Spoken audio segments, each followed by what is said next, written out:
Everybody knows GTRs are amazing cars,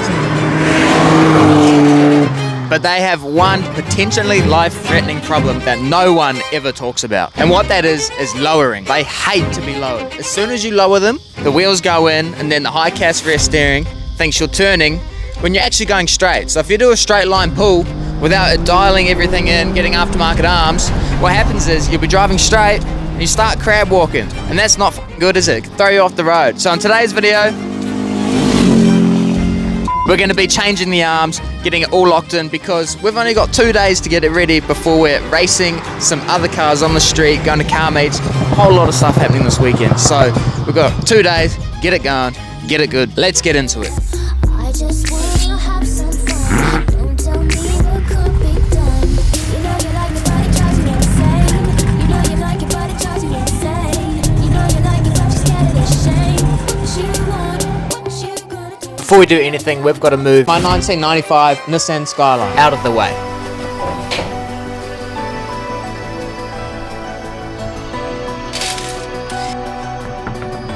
Quick story time. I went to try to go get another wheel alignment the other day, and they told me that they don't want to do it because these wheels have wires showing. Now, I don't know about you, but I don't see any fucking wires showing. And those tread depths, there's heaps of tread. Maybe they're just too scared because they're stretched, but there certainly ain't no wire showing. Anyways, see how worn this side is compared to that?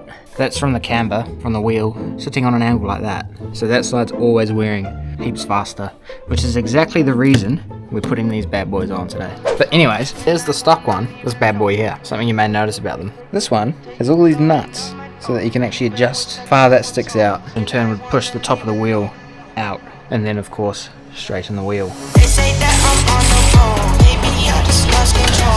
Nights keep on taking tolls, find me out here on my own. Keep blowing up my goal, baby, I just lost control. Nights keep on taking tolls, on my own. They say that Now that we've got the factory arms out, we can compare them side by side, and what I'm going to do is I'm going to twist it to try and get them to the same length and put it back in. That way it's somewhat close to what it was, and I can take it to the shop and they can do it properly themselves.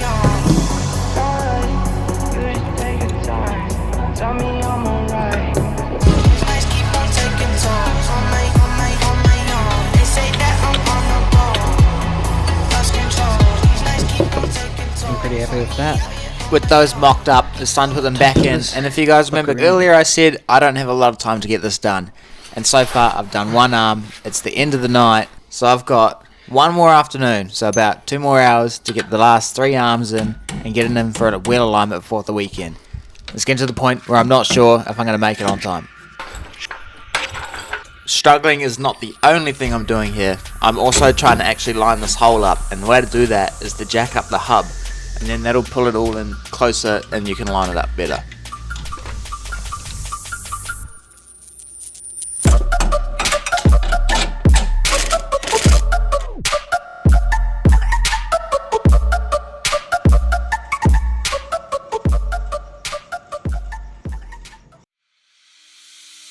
It is now the next day.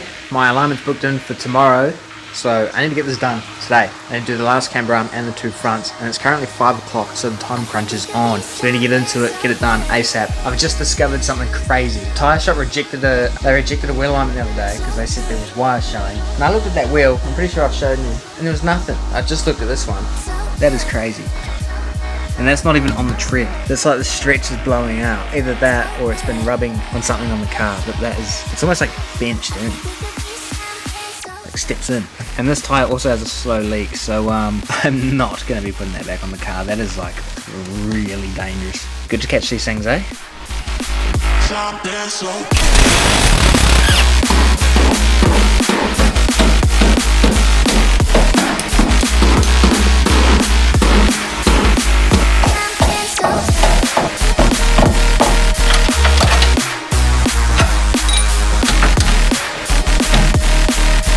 There's one after about 20 fucking whack. 20 fucking whack! I finally got the bolt out. I'm essentially going to do what I did the same on the rear, but this time on the front. Get them both out, get them to the closest length I can, and then put it back in, and then it's all be ready for the alignment shop. So we'll get through this part of the video nice and fast, and we'll get into the next segment where we are racing and testing out this new alignment. The second caster arm is indeed out. And actually, I found out as well that that bolt went to a world competition for the tightest bolt, and it actually won. It was, yeah, it was pretty tight. But apart from that, everything else went alright. And looking at the nut, you can see how tight it was. I was that close to not being able to get this nut off. But that doesn't matter, because we got a whole bunch of new ones.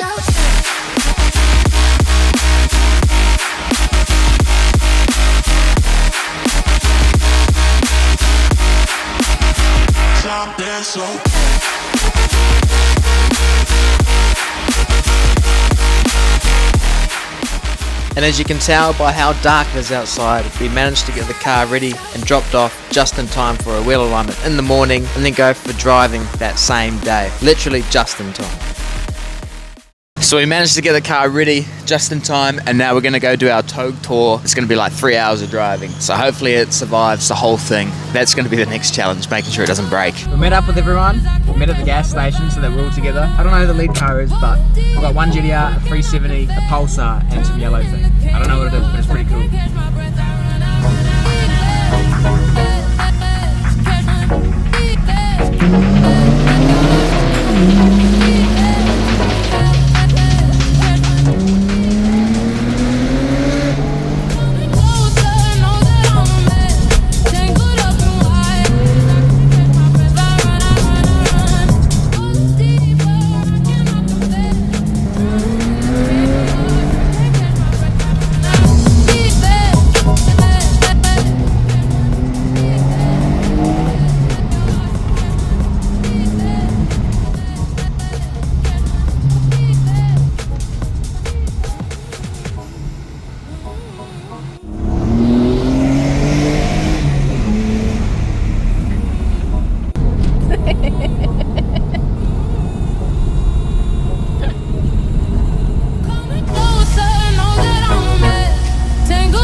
Been going down Wiseman's Ferry, and now, Wiseman's Ferry Drive, and now we're going to go into Wiseman's Ferry. It's gonna be sick!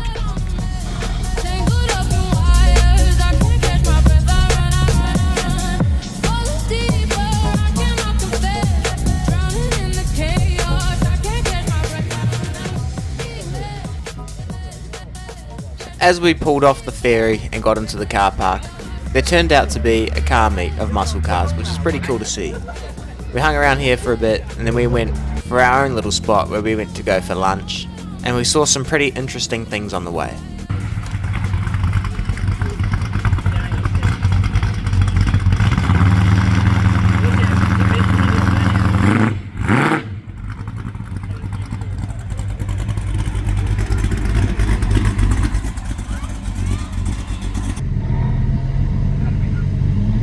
Pretty well every motorbike that you've seen today has an engine bigger than this. No, you can't see it anyway. Was it 3-cylinder? Four. Oh, it's a 4? Four-cylinder, 660cc, little turbo. Can you see the turbo? Oh, that's crazy. I love it. One of the few K cars that are four-cylinder, so yeah. The turbo doesn't mad though, so. It's not bad. I was in the back seat this morning, so Surely it's a 2-seater.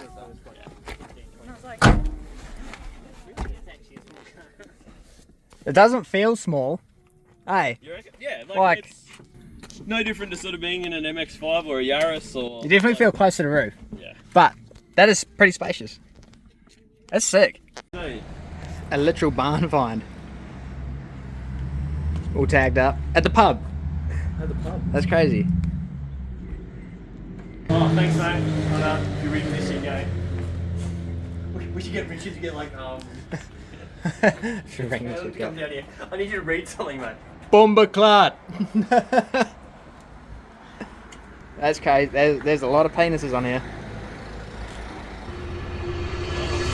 But wait, we have an important announcement. Why haven't you subscribed? We've got 461 at the point of recording. We're trying to hit 10 god billion zillion dillion by the end of the year. Anyways, back to the video.